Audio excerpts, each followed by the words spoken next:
ஆடி மாதம்னாலே அம்மன் தான் ஸ்பெஷல். அம்மன் வேற யாராவது ஒரு கடவுளை வணங்கும் போது நமக்கு சிறப்பான பலன்களை கொடுக்குமா மேம்? சூரியன் வழிபாடு செய்யக்கூடியதுங்கிறது இந்த ஆடி மாசத்துல தான். அப்போ நம்ம அம்மனை மட்டும் கிடையாது, நம்ம தன்வந்திரி பகவானையும் எடுத்துக்கலாமானா எடுத்துக்கலாம்.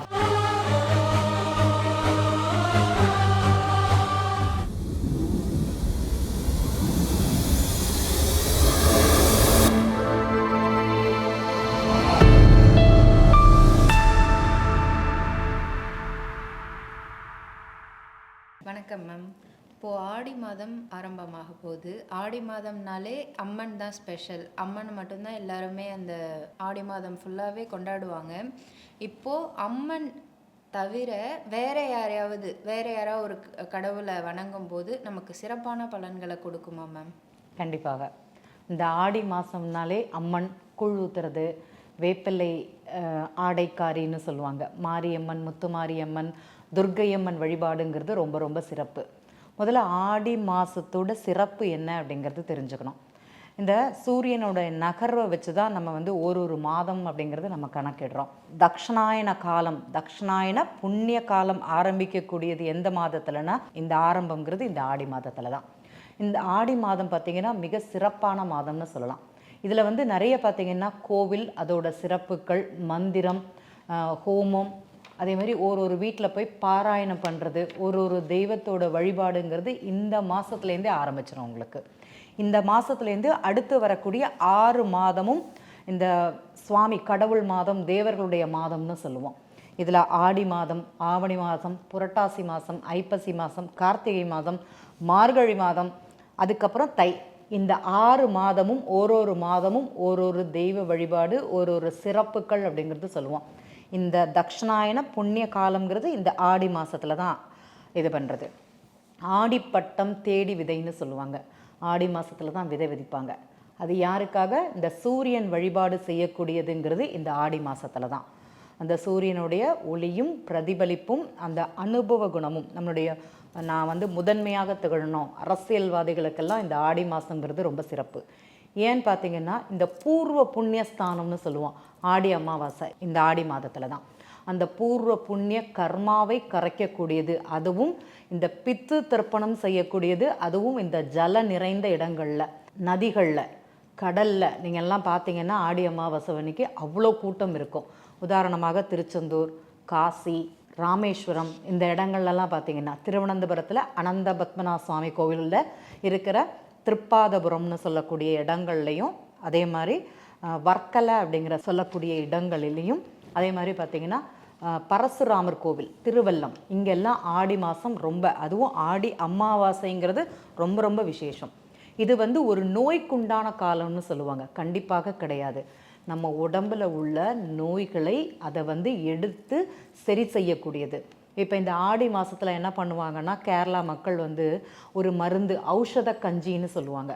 ஒரு மருந்து நிறைந்த ஒரு கஞ்சி மாதிரி வச்சு, நம்ம அரிசியை போட்டு உடம்பு சரியில்லைனா கஞ்சி வச்சு குடிப்போம் தெரியுமா, அந்த மாதிரி ஔஷத கூட்டுன்னு சொல்லுவாங்க. அந்த கஞ்சியை வச்சு அவங்க குடிப்பாங்க. இது ஒரு 41 நாள் தொடர்ந்து செய்வாங்களான்னா செய்வாங்க. அந்த நோயை ஒரு வருஷத்தில் அவங்க சாப்பிட்ட உணவு அது அந்த உடல் தேகத்தை ஒரு ஊர்ஜம் பண்ணுறது, ஒரு பலப்படுத்துறது இந்த மாதத்தில் தான். அதுக்கு யார் வழிபாடுனா தன்வந்திரி பகவானை வணங்கி விட்டு தான் இந்த மருந்து அப்படிங்கிறத எடுத்துக்கணும். அப்போது நம்ம அம்மனை மட்டும் கிடையாது, நம்ம தன்வந்திரி பகவானையும் எடுத்துக்கலாமானா எடுத்துக்கலாம். ஜுரேஸ்வரர் வழிபாடு பண்ணலாமானா பண்ணலாம். சரி, இந்த ஆடி மாதத்தில் வேறு யாரை கும்பிடலாம்? சூரியன் வழிபாடுங்கிறது ரொம்ப விசேஷம்.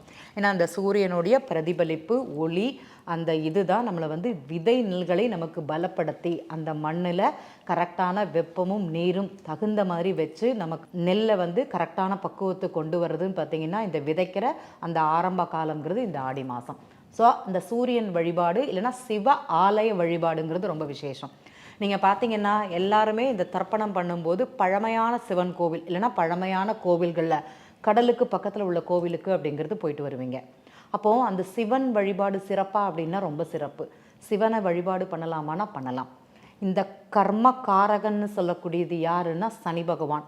அந்த சனி பகவானுடைய தாக்கத்துலேருந்து இல்லைன்னா பூர்வ புண்ணிய ஸ்தானாதிபதின்னு சொல்லக்கூடிய கிரகமும் யாருன்னா அவர் தான்.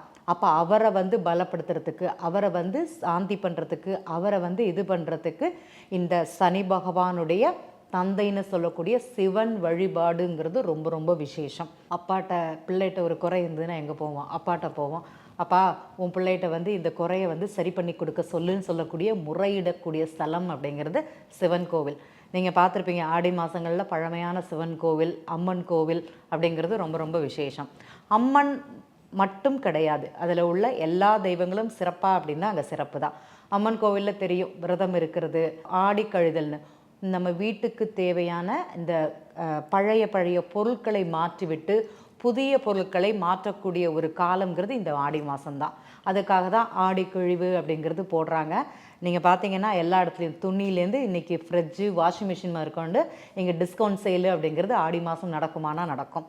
அப்போது அந்த பழையதை கழிச்சிட்டு புதியதை கொண்டு வரக்கூடிய தன்மை அப்படிங்கிறது இந்த ஆடி மாதத்துக்கு இருக்குதானா அங்கே இருக்குதுன்னு சொல்லலாம். ஆடி கிருத்திகை எல்லாருக்குமே தெரியும், ரொம்ப விசேஷம். இந்த குழந்தை இல்லாதவங்களுக்கு கர்ப்பப்பைன்னு சொல்லக்கூடிய அகப்பையை சுத்தப்படுத்தக்கூடியது, விரதம் இருக்கிறது, கணவன் மனைவிக்குள்ள இந்த விரதம் இருந்து அதற்கு பிறகு தனியாக பிரிஞ்சிருந்து அதுக்கு பிறகு சேர்க்கக்கூடிய ஒரு தன்மை அப்படிங்கிறது இந்த ஆடி மாதம். அதை செய்தால் சிறப்பாக இருக்குமானா சிறப்பு. ஆடி மாதத்தை பற்றி, சிறப்புகளை பற்றி நிறைய பேசுகிறதுக்கு இருக்குது. நம்ம என்ன செய்யணும் அப்படின்னா, இந்த 12 லக்னக்காரங்களுமே பொதுவாக ஆடி மாதங்கிறது சிறப்பு. இந்த ஆடி மாதத்தில் புதிய செயல் எதுவும் செய்யாமல் மிக கவனமாக இந்த ஒரு மாத காலம் கடவுள் வழிபாடு, மருந்து எடுத்துக்கிறது, எனக்கு உடம்புக்கு இல்லைனாலும் விரத முறைகளை கடைபிடிப்பது அப்படிங்கிறது சிறப்பு. நம்ம உடம்புங்கிறது மாதத்தில் 30 நாளில் ஒரு நாள், 15 நாள் அப்படிங்கிறது மாதத்தில் 2 நாள் விரதம் இருக்கணும். இந்த ஏகாதசி நாள் அப்படிங்கிறது சொல்லியிருக்கப்பட்டிருக்குது நமக்கு. அப்போ அந்த ஏகாதசி விரதம் அப்படிங்கிறது கடைபிடிக்கணும். இல்லைனா இந்த அசைவத்தை இந்த ஒரு மாதத்தில் நண்பர்கள் எல்லாருமே தவிர்ப்பாங்க. அது வந்து மிக சிறந்த மாற்றத்தை அவங்களுக்கு கொடுக்குமானா கொடுக்கும். அந்த கோவிலுக்கு போகிறது, அந்த தெய்வத்திட்ட நம்மளால் ஆனந்த முடிந்த காணிக்கை, அவங்களுக்கு தேவையான நைவேத்தியம் பண்ணுறது அப்படிங்கிறது நிறைய பேர் பண்ணுவாங்க. இதுவுமே நம்ம கர்மாவை கரைக்கக்கூடிய ஒரு தன்மையாக இந்த ஆடி மாதங்கிறது இருக்குது. முடிந்தவர்கள் பித்ரு வழிபாடு செய்யாதவர்கள் இந்த ஆடி மாதத்தை ஒரு நாளையாட்டி பித்ரு வழிபாடு செய்து அந்த பித்ருக்களின் ஆசிர்வாதத்தை இந்த நாட்களில் வாங்கினா நல்லா இருக்குமானா கண்டிப்பாக நல்லாயிருக்கும். நன்றி.